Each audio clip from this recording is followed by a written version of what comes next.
At this time, I have the honor to present to you the moral leader of our nation. I have the pleasure to present to you Dr. Martin Luther King, Jr.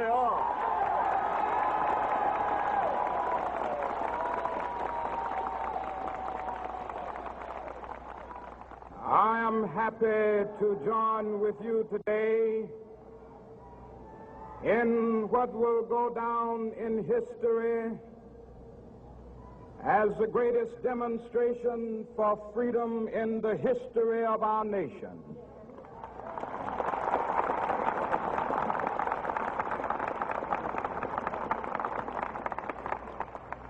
Five score years ago, a great American in whose symbolic shadow we stand today signed the Emancipation Proclamation.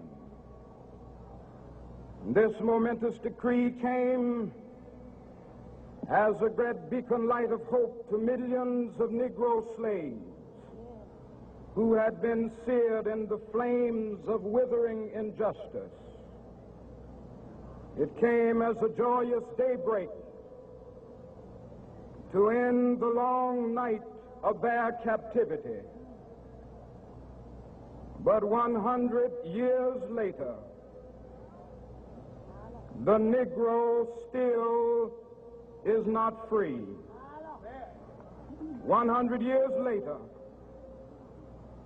the life of the Negro is still sadly crippled by the manacles of segregation and the chains of discrimination.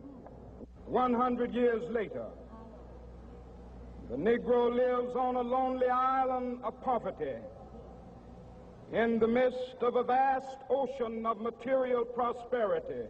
100 years later, the Negro is still languished in the corners of American society and finds himself in exile in his own land. And so we've come here today to dramatize a shameful condition. In a sense, we've come to our nation's capital to cash a check. When the architects of our republic wrote the magnificent words of the Constitution and the Declaration of Independence, they were signing a promissory note to which every American was to fall heir. This note was a promise that all men, yes, black men as well as white men, would be guaranteed the unalienable rights of life, liberty, and the pursuit of happiness. It is obvious today that America has defaulted on this promissory note insofar as her citizens of color are concerned. Instead of honoring this sacred obligation, America has given the Negro people a bad check, a check which has come back marked insufficient funds.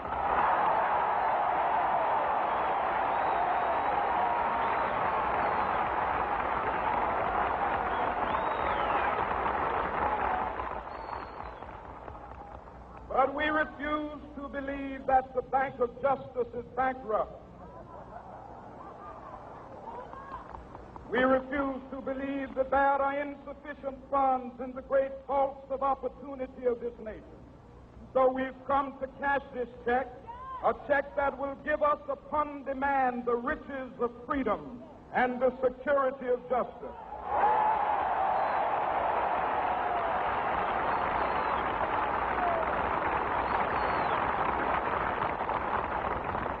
We have also come to this hallowed spot to remind America of the fierce urgency of now. This is no time to engage in the luxury of cooling off or to take the tranquilizing drug of gradualism.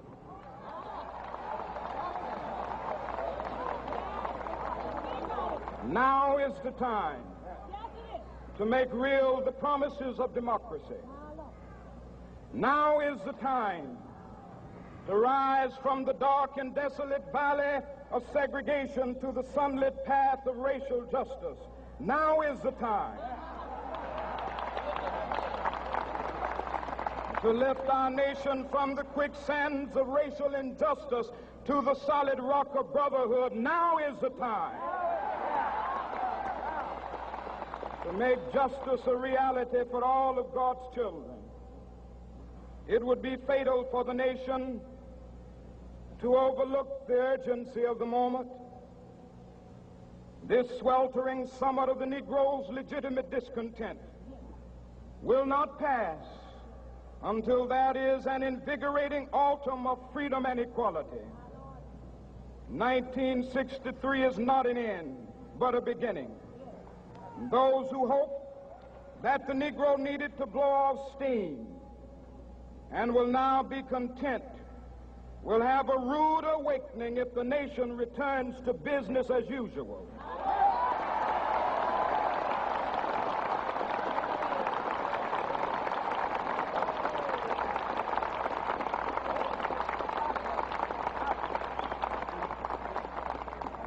There will be neither rest nor tranquility in America until the Negro is granted his citizenship rights.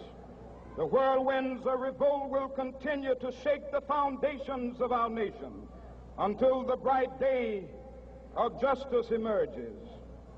But that is something that I must say to my people who stand on the warm threshold which leads into the palace of justice. In the process of gaining our rightful place, we must not be guilty of wrongful deeds. Let us not seek to satisfy our thirst for freedom by drinking from the cup of bitterness and hatred.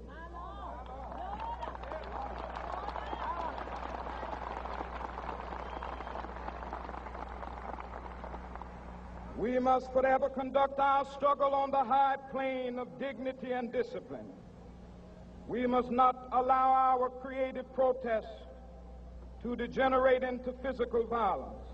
Again and again, we must rise to the majestic heights of meeting physical force with soul force. The marvelous new militancy which has engulfed the Negro community must not lead us to a distrust of all white people. For many of our white brothers, as evidenced by their presence here today, have come to realize that their destiny is tied up with our destiny.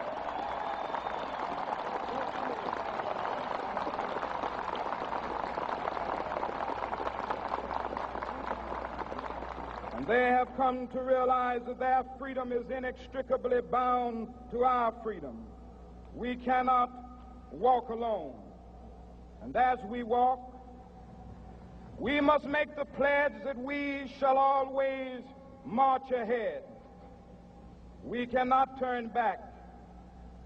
There are those who are asking the devotees of civil rights, when will you be satisfied? We can never be satisfied as long as the Negro is the victim of the unspeakable horrors of police brutality. We can never be satisfied as long as our body is heavy with the fatigue of travel, cannot gain lodging in the motels of the highways and the hotels of the cities.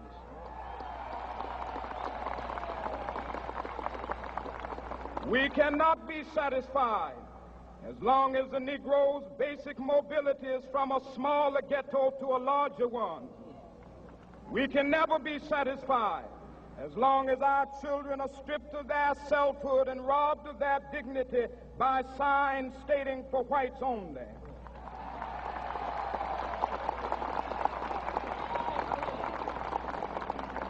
We cannot be satisfied as long as a Negro in Mississippi cannot vote and a Negro in New York believes he has nothing for which to vote.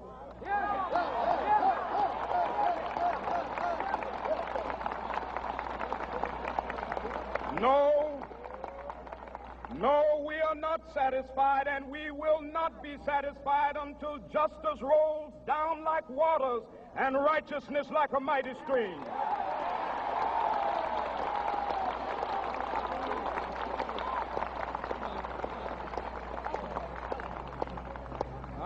not unmindful that some of you have come here out of great trials and tribulations. Some of you have come fresh from narrow jail cells. Some of you have come from areas where your quest for freedom left you battered by the storms of persecution and staggered by the winds of police brutality. You have been the veterans of creative suffering. Continue to work with the faith that unearned suffering is redemptive. Go back to Mississippi. Go back to Alabama. Go back to South Carolina. Go back to Georgia. Go back to Louisiana. Go back to the slums and ghettos of our northern cities. Knowing that somehow this situation can and will be changed. Let us not wallow in the valley of despair. I say to you today, my friend,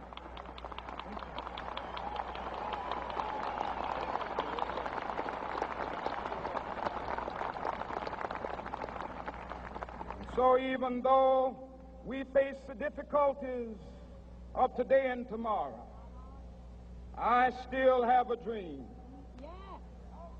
It is a dream deeply rooted in the American dream. I have a dream that one day this nation will rise up and live out the true meaning of its creed. We hold these truths to be self-evident, that all men are created equal.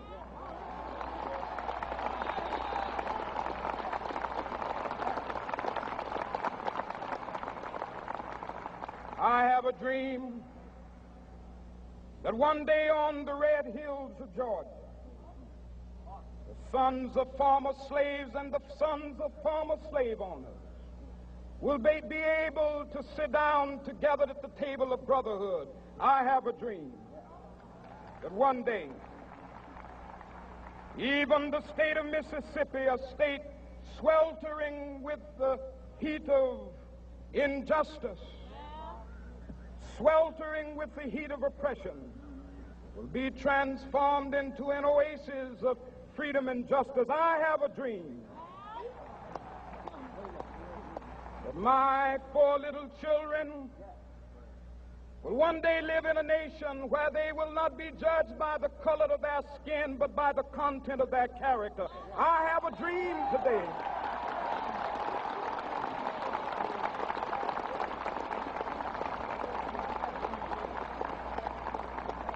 I have a dream that one day, down in Alabama, with its vicious racists, with its governor having his lips dripping with the words of interposition and nullification, one day right there in Alabama, little black boys and black girls will be able to join hands with little white boys and white girls as sisters and brothers. I have a dream today.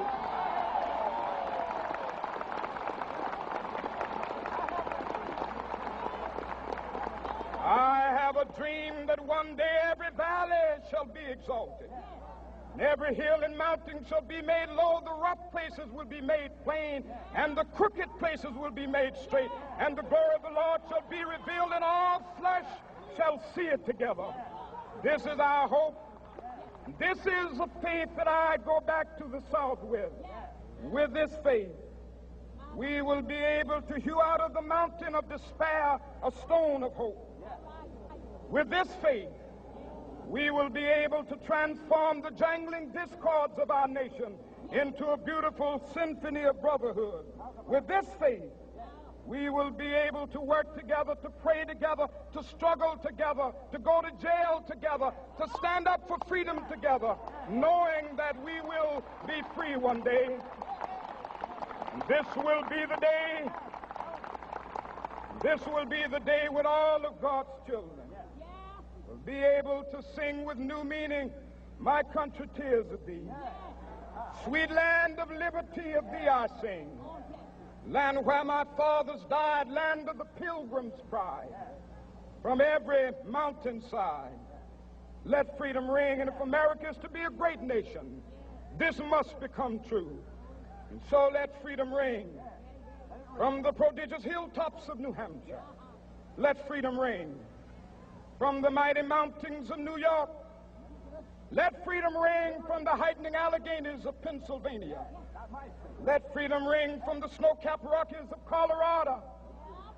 Let freedom ring from the curvaceous slopes of California. But not only that, let freedom ring from Stone Mountain of Georgia. Let freedom ring from Lookout Mountain of Tennessee. Let freedom ring from every hill and molehill of Mississippi, from every mountainside. Let freedom ring, and when this happens, and when we allow freedom ring, when we let it ring from every village and every hamlet, from every state and every city, we will be able to speed up that day when all of God's children, black men and white men, Jews and Gentiles, Protestants and Catholics, will be able to join hands and sing in the words of the old Negro spiritual, free at last, thank God Almighty, we are free at last.